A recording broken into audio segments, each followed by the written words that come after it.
didn't participate this past weekend. But we start with the the Conference USA, which is basically American when you think about it. Missed only one game. I was very happy to start off Tuesday 2-0, and I was like, okay, this might be a really good week for us. And Conference USA has been doing us dirty in terms of results. But here, we only missed Missouri versus New Mexico State.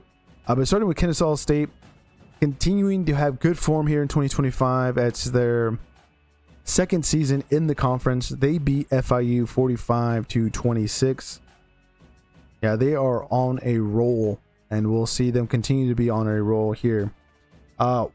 Western Kentucky beats Louisiana Tech 28-27. This game went to overtime, where the Hilltoppers had to get into extra time to win it, but they do. Delaware, they hosted Middle Tennessee State and hand the Raiders another L here in 2025. 31-28 is the end result between them and Middle Tennessee State. And another one we got right. The one we got wrong also went to overtime. Missouri State, they go on the road against New Mexico State and win 24-17. And technically, they're very close to being bowl eligible, if I'm not mistaken. I think they need like 3 or 4 more wins, which is very doable. But basically, they technically have to win out the rest of the season. And on top of that, technically, they are on probation because they just joined the FBS.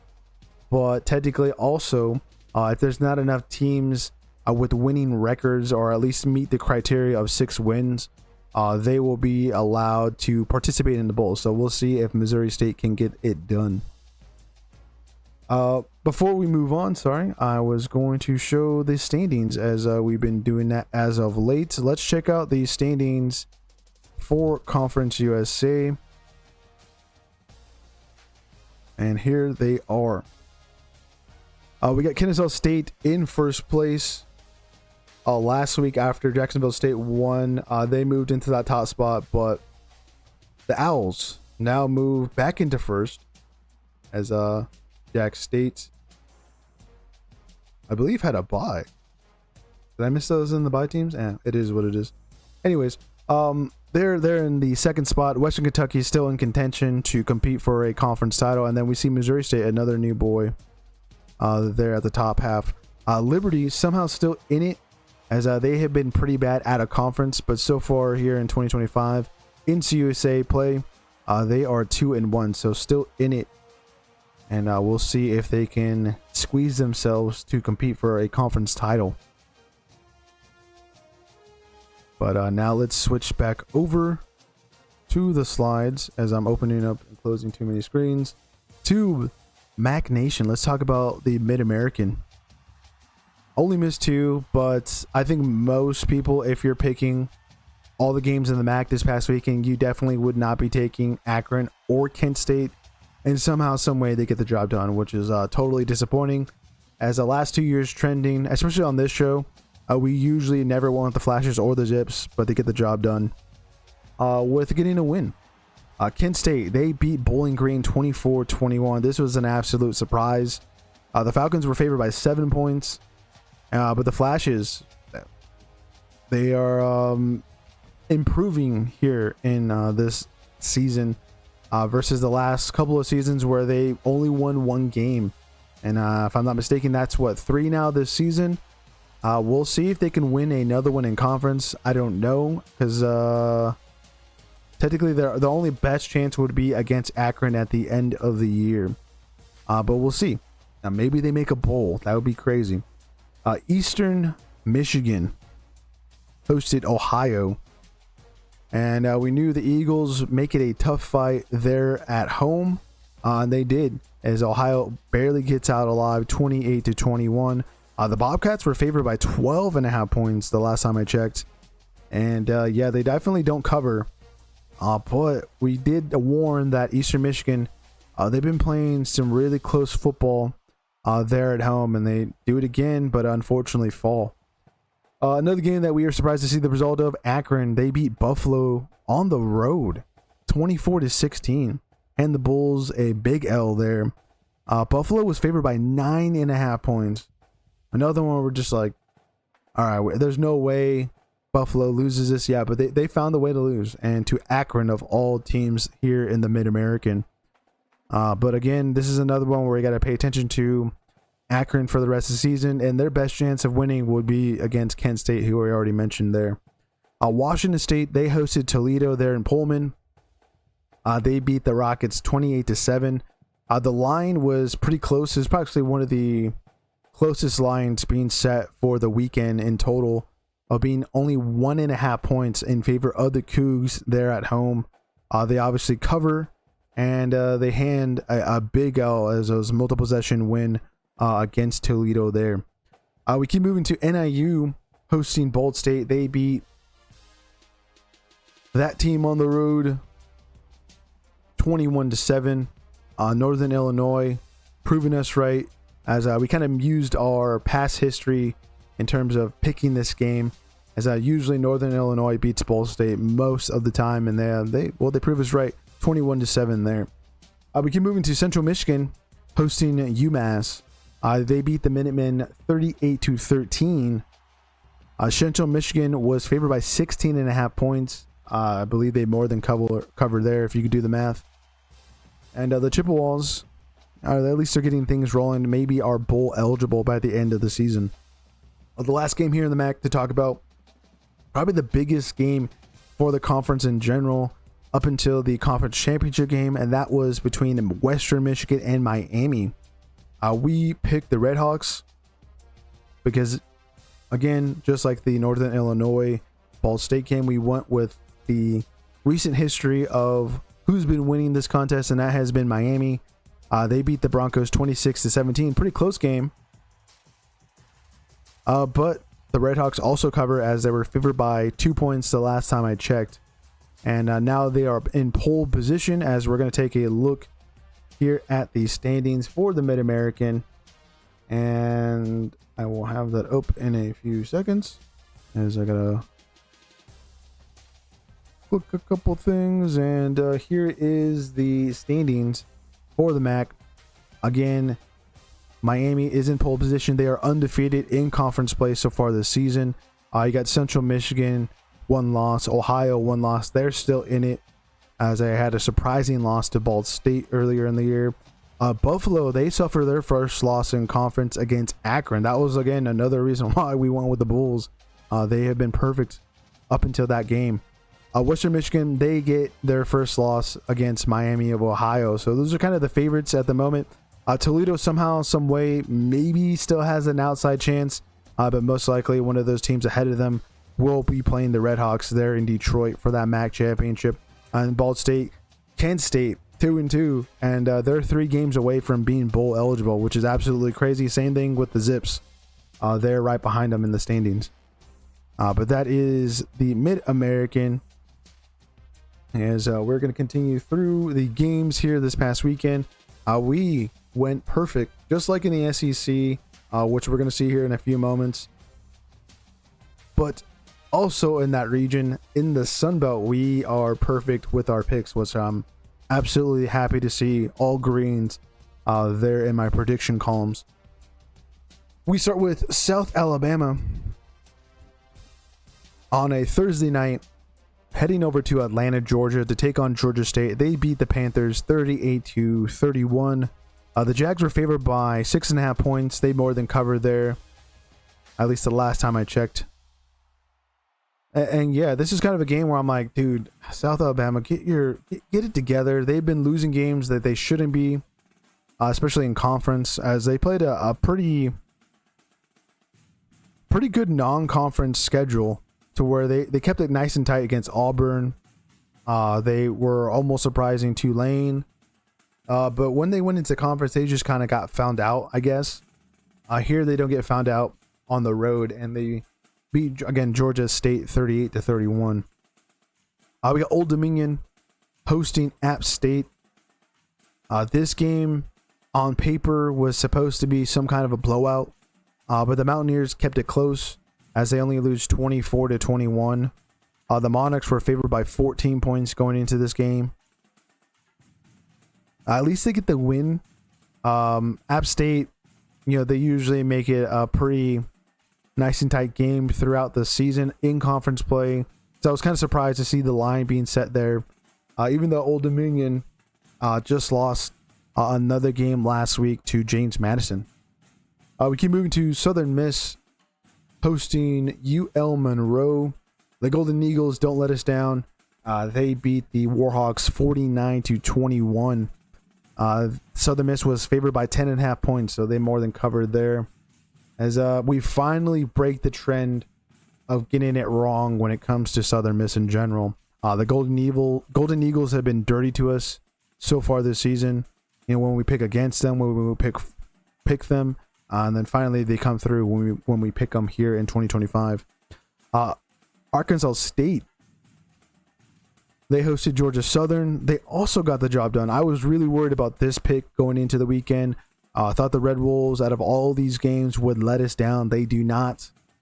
They get the job done against the Eagles, 34-24, and they more than covered there, as they were only favored by 2 points. And that was the reason why I was super worried that they would betray us and lose to Georgia Southern, but they get the job done. Troy, they host UL Lafayette and beat the Raging Cajun 35-23. The Trojans continue to roll here in Sunbelt play. They were favored by 9.5 points, and they more than cover there again against the Raging Cajun. As we're going to check out the standings for the Sunbelt Fun Belt. So I'm getting all the screens ready. Here are the standings for the Sunbelt Conference. As it's kind of the only one that has divisions still. I'm not too sure if that'll ever change in the near future, but what we see is James Madison still in first place there in the East. They have only one loss overall, undefeated in conference play. They went through Old Dominion already. That was kind of their big test that they needed to pass to make sure that they were going to be the representative on the East side, and most likely will by the end of the season. But Coastal Carolina, Marshall are right behind them with just one loss, and there's still enough football to play to see if the Dukes could fall apart, but most likely not. In the West, Southern Miss, they are undefeated in conference play, 6-2 overall. They have Troy right behind them, technically, who are also undefeated in conference play. I know it looks like either one will be the representative to play James Madison for the Sunbelt Conference at the end of the season. Arkansas State still in it, 3-1. Everyone else is basically statistically out with 3 losses on their record, and it's so surprising to see Texas State at the very bottom there, as they kind of fell apart when the Sunbelt Conference games got going. But those are the standings for the Sunbelt Fun Belt. As we keep moving through the games, as there was only 4 for the Mountain West, and it started out Friday as my Boise State Broncos, they get the job done, as there's a reason why the room is blue, guys, and they beat Nevada there in Reno 24-3. I didn't get a chance to actually watch this game live, but was very happy to see the scoreline not be close whatsoever. Defense for the Broncos get the job done really on the road there. The offense just kind of struggled throughout this. But at the end of the day, they are still perfect in Mountain West play. New Mexico, they hosted Utah State, playing their former head coach in Bronco Mendenhall, who was there in Albuquerque last season. And they hand the Aggies a loss 33-14. Eck, the guy that replaced Mendenhall, proving why he was a pretty good hire again for the Lobos this past offseason. One game that we got wrong here in the Mountain West Conference, unfortunately, San Diego State hands Fresno State a big L, and I believe they play for some kind of like oil can that was set up in like the 30s. This is how long this matchup has technically started all those years ago.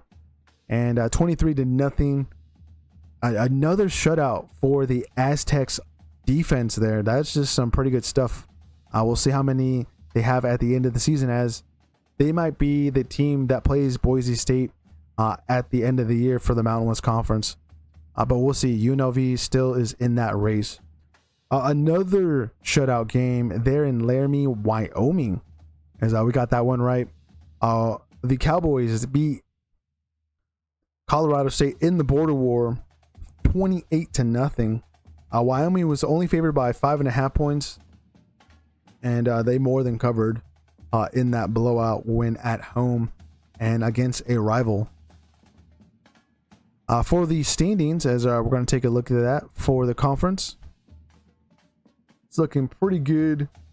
I would say there's a lot of interesting possibilities of who will be playing for that conference title at the end of the year. But this is how it's cracking up for the Mountain West. Boise, who is undefeated in conference play, in pole position. They basically have to win out not only to get into that championship game, but still have like a 10% chance to get into the college football playoff. They just have to have other teams in other conferences unfortunately lose, and that's just not a thing you don't want to be leaning on. San Diego State, again, they are also in a pretty good position to be playing possibly the Broncos there for that conference title. Hawaii, who's bowl eligible, don't forget that, for the Rainbow Warriors. That's some good stuff. And they only have one loss in conference play so far this season. We'll see how they do for the rest of the season. And that would be also interesting. There's so many possibilities. UNLV, Hawaii, San Diego State. Those are kind of the opponents that most likely play Boise. I'm not too sure who Boise has already played and will be playing, but most likely win. UNLV was kind of the big test that the Broncos had, and they've been passing everything else as well. New Mexico, somehow, some way, they're one win away from being bowl eligible. I think that's technically back-to-back seasons, which is pretty good for the Lobos. Fresno State, also one win from being bowl eligible as well. Technically, they have like the least amount of chances, along with Utah State, Wyoming, in terms of competing for a conference title at the end of the year. But still, a lot of football still left to be played. We'll see who ends up there as we continue through the recap. And it was a tough week for the American, even though we got most of the games right technically. As we start with the weeknight matchup between North Texas and Charlotte there on Friday night. The Mean Green beat Charlotte there on the road 54-20. The 49ers, they're just the worst team in the American.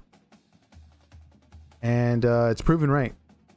Because North Texas was favored by 26 points, at least the last time I checked going into the weekend. They more than covered there against Charlotte.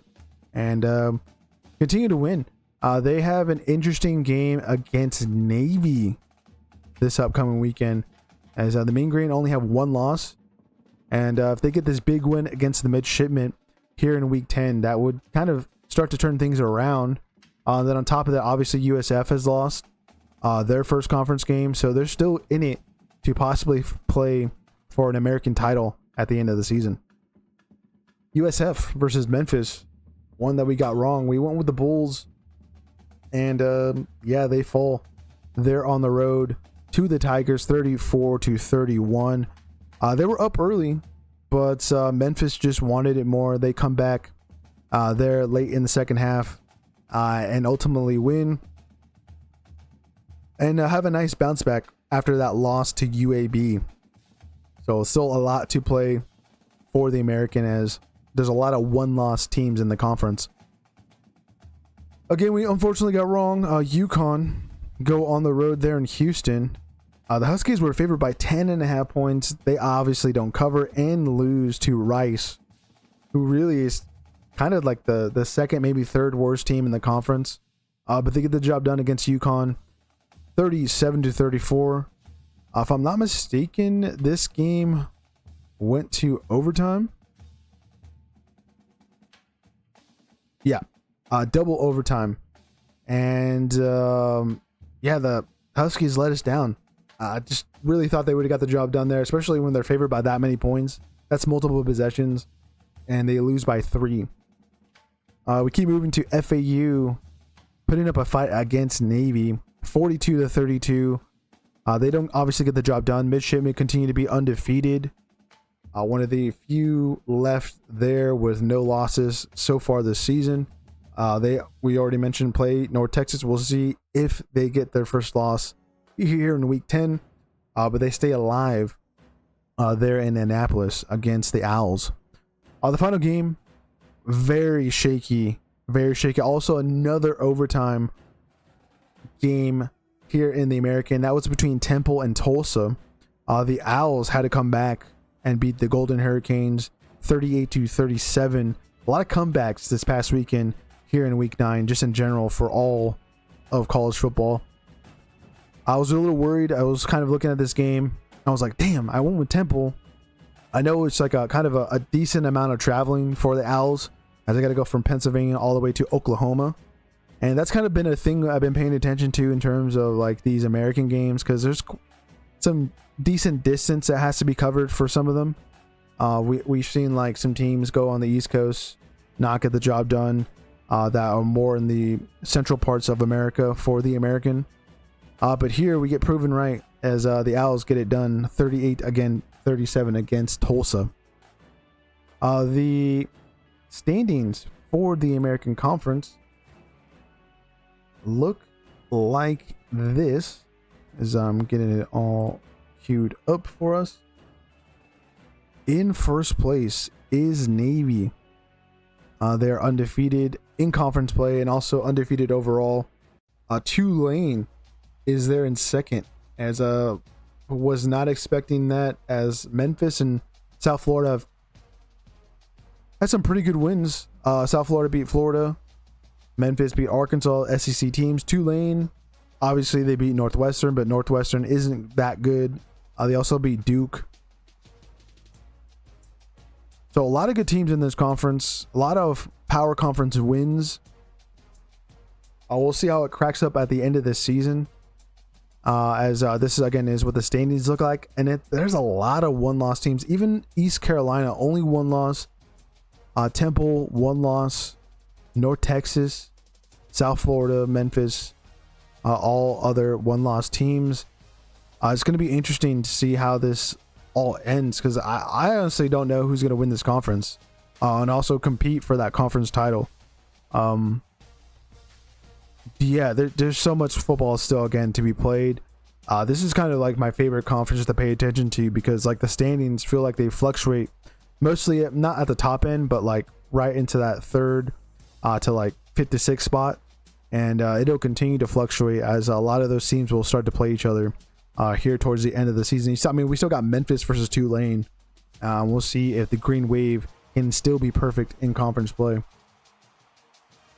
but we got to keep moving through the games with this recap.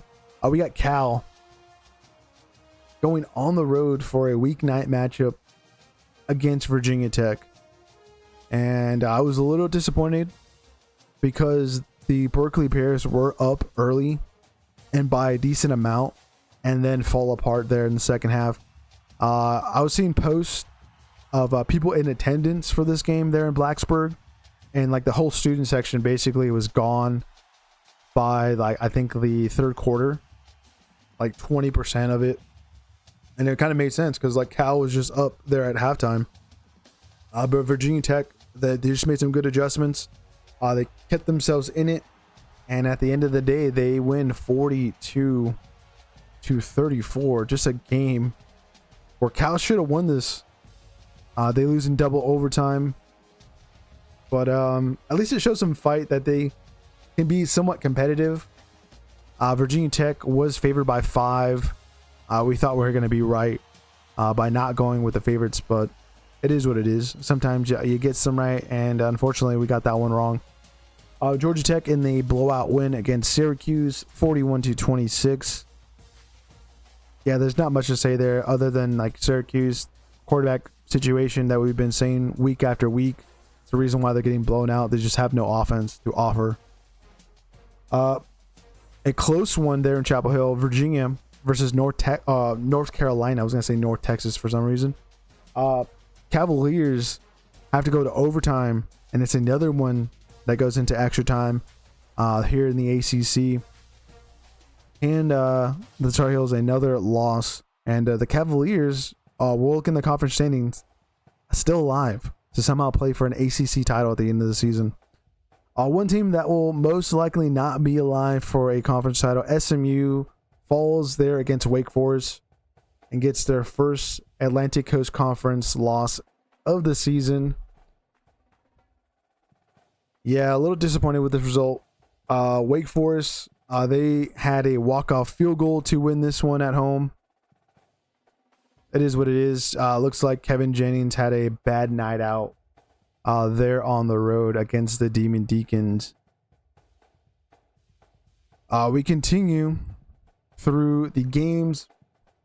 Pitt versus North Carolina State.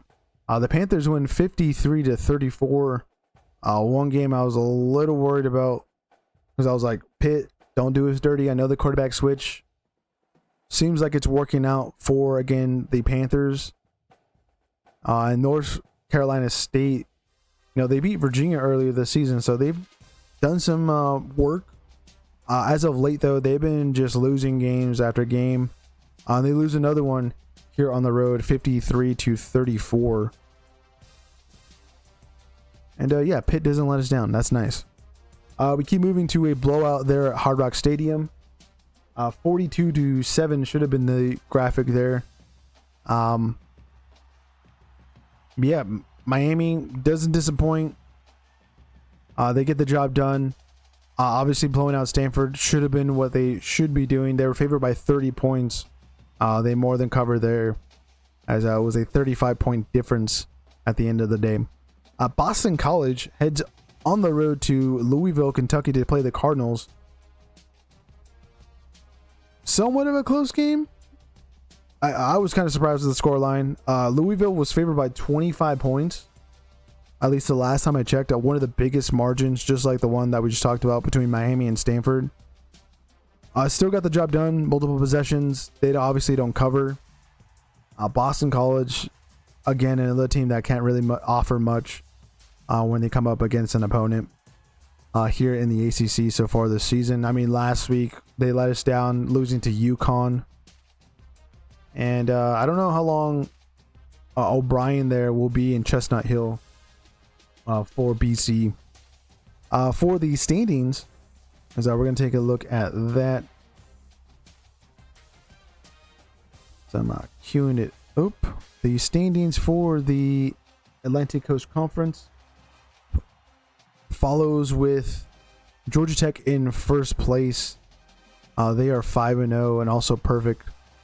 Forgot to mention that they were also undefeated and one of the last remaining teams that haven't lost.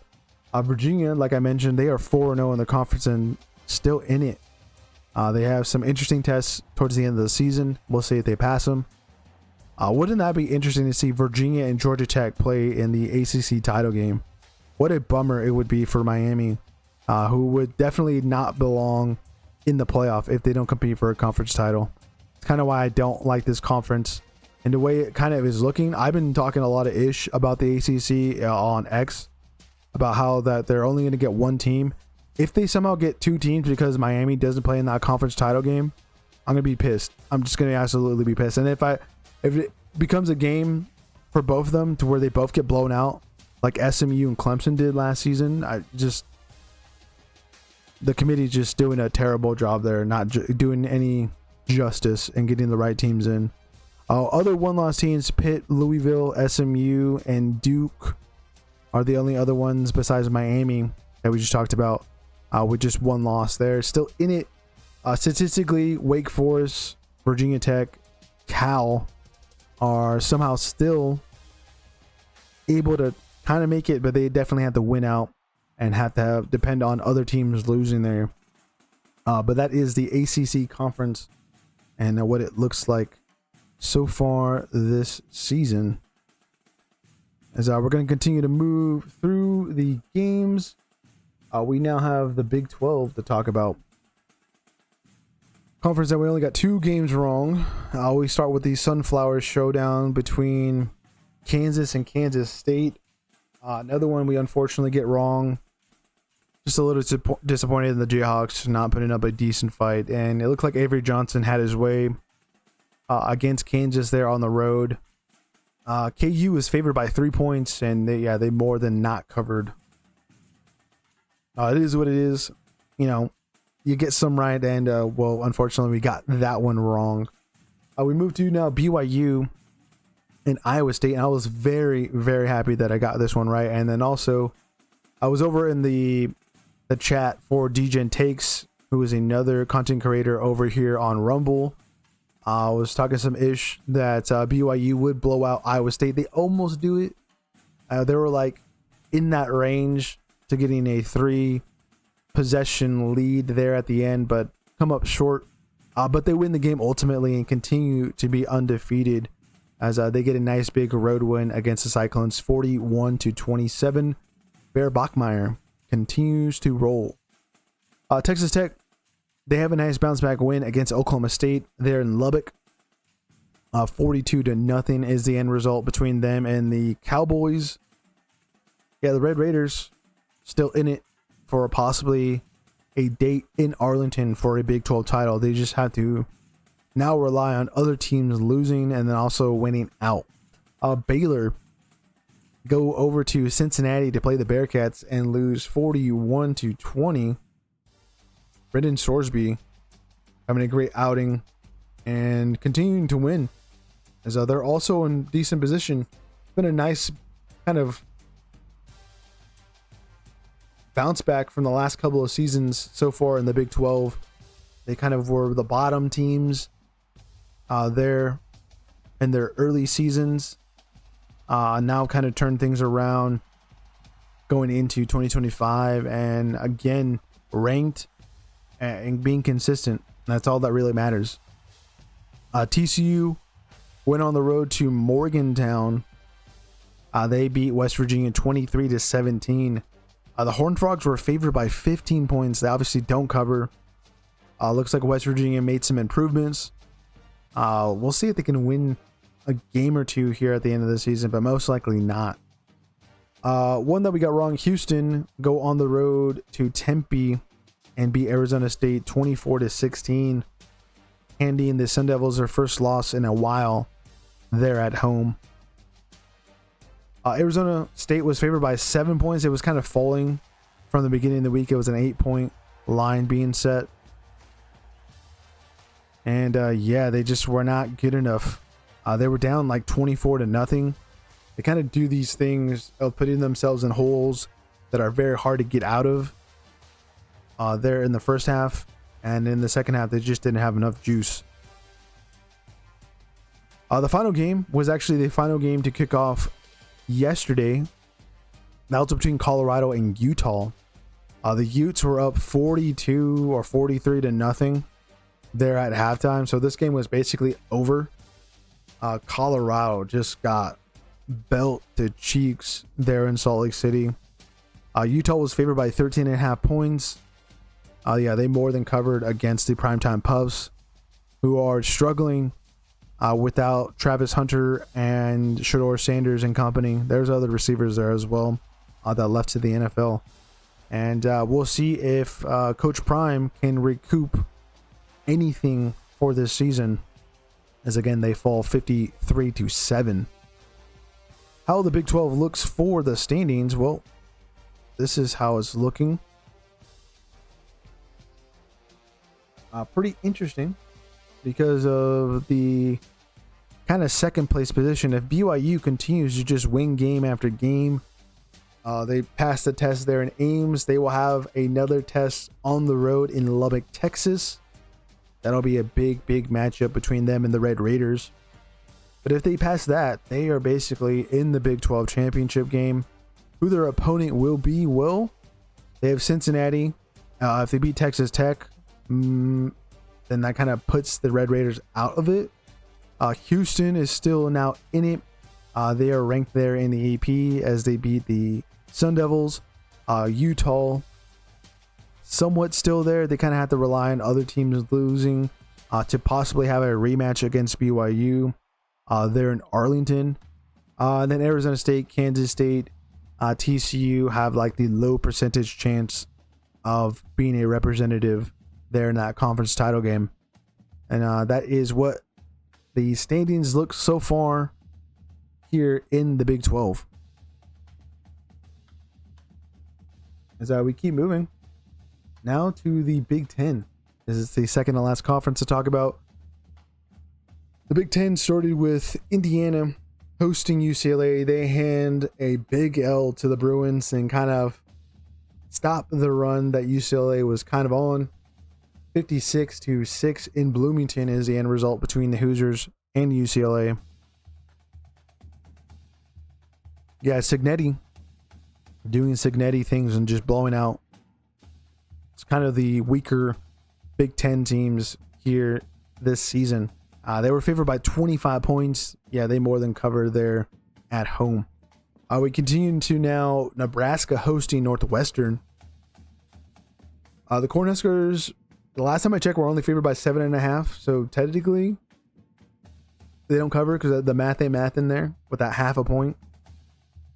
They beat Northwestern 28-21. A close game, kind of expected from the Cornhuskers. They're just not there at that level yet under Matt Rule to where they kind of like put teams away or are winning by multiple possessions. They're just getting by, really, when they're winning these games.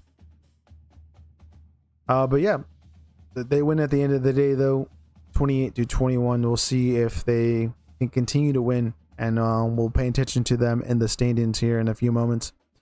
Purdue, they hosted Rutgers and lose to the Scarlet Knights 27-24. This was kind of the game I was most worried about in terms of who I picked. But, Purdue did a decent job with losing their starting quarterback. I was kind of surprised to see the score line there to be a 3-point difference.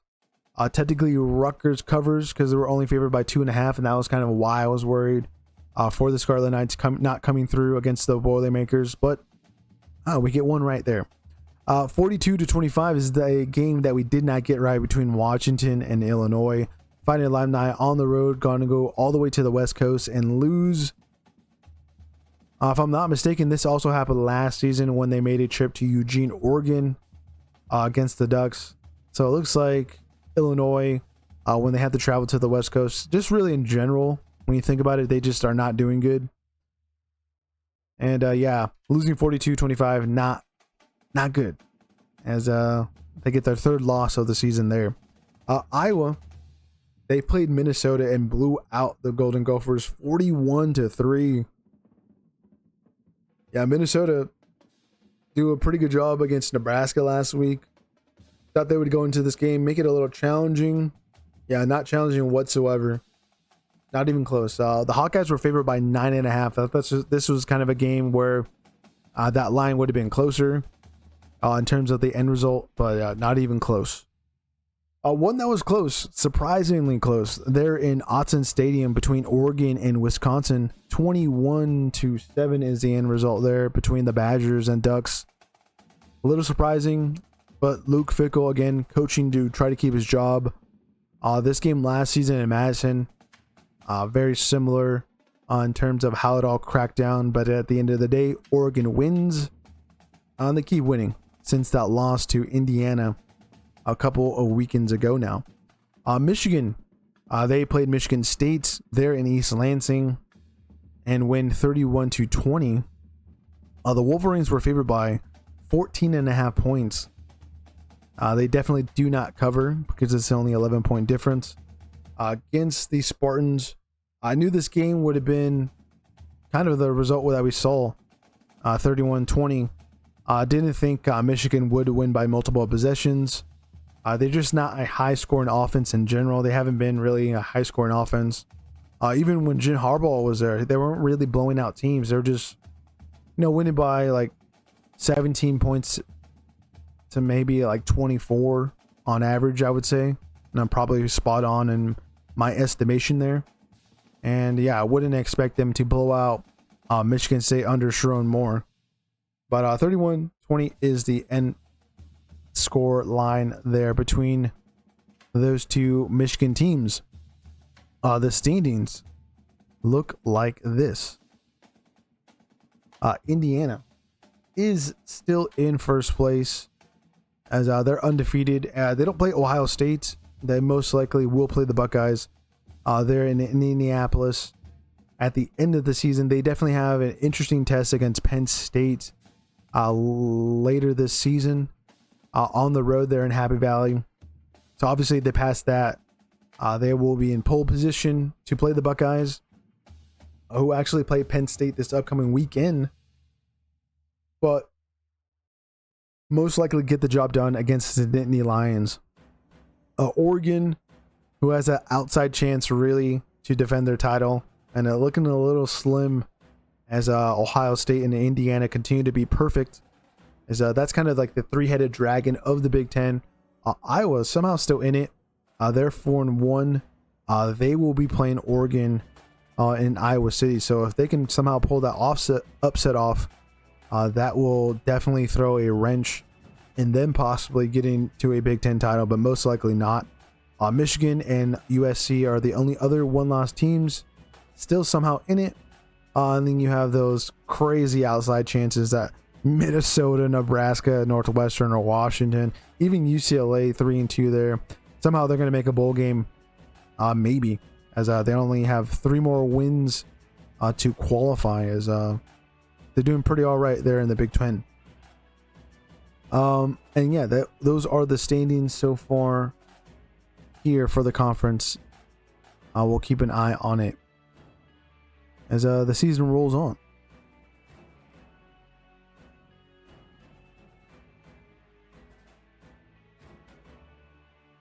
As we have one more conference to talk about, and we also did perfect in, and that is the Southeastern Conference. We begin with Ole Miss handling business there on the Palace, on the Prairie, and beat Oklahoma 34-26. Definitely could have put this game away a hell of a lot earlier. Sooner fans definitely disappointed, but kind of not surprised. This is one that we went against the grain. We picked Ole Miss. Oklahoma, as the week was rolling on, they were increasing their line. It was starting at 4.5 and then moved up to 5.5 the last time I checked. But they obviously don't cover and get kind of found out that they are definitely not a legit team. No rushing game whatsoever. Over reliance on John Mateer. That's why they lose to a more legitimate team in Lane Kiffin and his Rebels. Auburn, they go to Fayetteville, Arkansas, and survive. They were down at halftime and beat the Razorbacks at the end of the day, 33-24. Arkansas, at least the last time I checked, were favorites. So this is like another one in the Southeastern Conference where we go against the grain and are proven right. Hugh Freeze, I guess, coaching to keep his job. And yeah, this is kind of a game where a lot of people were speculating if he lost it, he would have been axed, and this would have been another job opening. So many so far this season, and we still have a decent amount of football to be played to where we'll see some more openings for high profile positions. Alabama, they go on the road and survive against South Carolina 29-22. The Crimson Tide were favored by 11.5. Definitely don't cover, but they do get the win. South Carolina just put up a hell of a fight. Defensively, they were just giving the Crimson Tide a hell of a lot of trouble. They were really ready to storm the field, but Bama just put them away and again continue to be on a roll there in the Southeastern Conference, as it was the first weekend in a while where they didn't have to play a conference opponent that was ranked, which is kind of surprising of, the Gamecocks putting up a decent fight. We keep moving to another one where we got it right. That was Vandy in Nashville hosting Missouri. They win 17-10.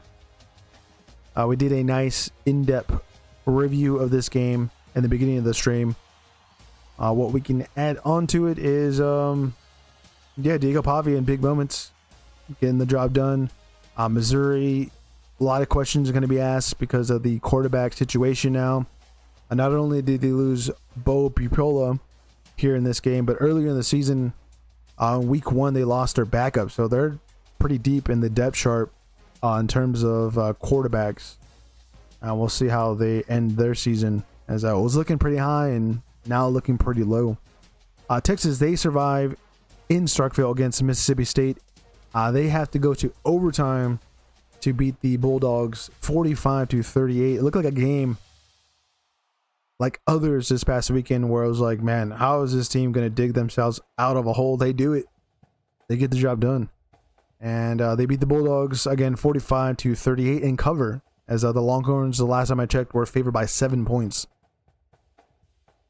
The blowout from this past weekend, they're in Death Valley. LSU loses 49-25 to Texas A&M, who get their first win there in Baton Rouge for the first time since 1994. I mentioned that in our preseason videos covering it, and I was like, this most likely will probably happen, and it did. LSU also, as a result of this, get rid of Brian Kelly, and there's another high-profile job waiting to be filled, and we'll see who gets it, as we'll see where LSU goes with it. The final game to talk about is Tennessee in Lexington to play the Wildcats. They beat Kentucky 56-34. More than cover there. The line was being set for the Volunteers -9. And they proved why that line was being set there. Just super weird. We were talking about it there in the rank section of how Texas, they go to Lexington, have to go overtime. But that's more of like a offensive situation. The Longhorns just not scoring enough points to really have to go to overtime and just staying alive. And then Tennessee the next week play Kentucky, and they just beat the crap out of them 56-34 there. The standings for the Southeastern Conference look like this, as I'm queuing up the screens. And here we go. Texas A&M, undefeated overall and also in conference play. They are in pole position to play for an SEC title, maybe for the first time ever. Alabama right behind them. Their only asterisk against them is that they have that one loss against Florida State that everyone is already forgetting about. Who cares if the Seminoles beat Alabama? If they replayed today, Alabama would blow them out, hands down, no question about it. Georgia, they only have one loss, still in the race, obviously losing to Alabama earlier this season. Not good. They kind of have to rely on, A&M falling or Bama later this season.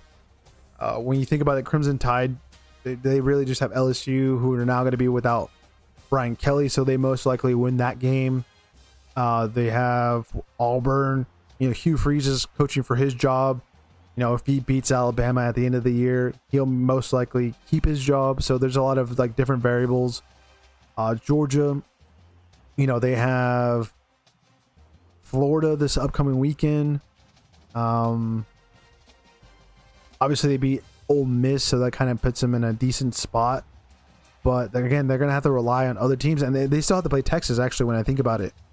So there's a lot of tests that Kirby Smart and his dogs need to pass to defend their title later on this year. Ole Miss, the nice big win against Oklahoma, but with Georgia kind of beating them already, they're kind of just going to be looking out or looking in from out and kind of getting into that position to be the representative in the Southeastern Conference that will get into the playoff but won't be competing for a conference title. You still have Vanderbilt, one loss there. They still have a few interesting games later on the season. That Tennessee game between them and the Commodores, that is going to be an interesting one. That's going to line up pretty big. And if the Volunteers can pass that test, they can also probably sneak in to maybe that fourth spot, which is this conference is kind of crazy here at the end. It's like you already have so many one-loss teams in conference. They don't have too many losses also outside of the conference. Kind of just losing to their only teams that are, again, in the Southeastern. And then Missouri, Oklahoma, Florida, I would say considered basically eliminated from playing in the title game whatsoever. But at least they'll be playing in a bowl game at the end of the season. Well, maybe not for Florida. They still have to pass a lot of tests. There are only 3 wins so far this season. But yeah, A&M in first place. So we'll see for how much longer. They got Missouri this upcoming weekend. They had the blessing, unfortunately, to say Missouri losing their quarterback. So that might line it up even better to go 9-0. They still got Texas and have to get over that hump. They haven't beat Texas in quite a long time. It's a couple decades since the Aggies beat the Longhorns. But yeah, those are the standings for the Southeastern Conference. As that we went pretty in depth in a way in talking about all that. As we have finished it, as these were the bye teams here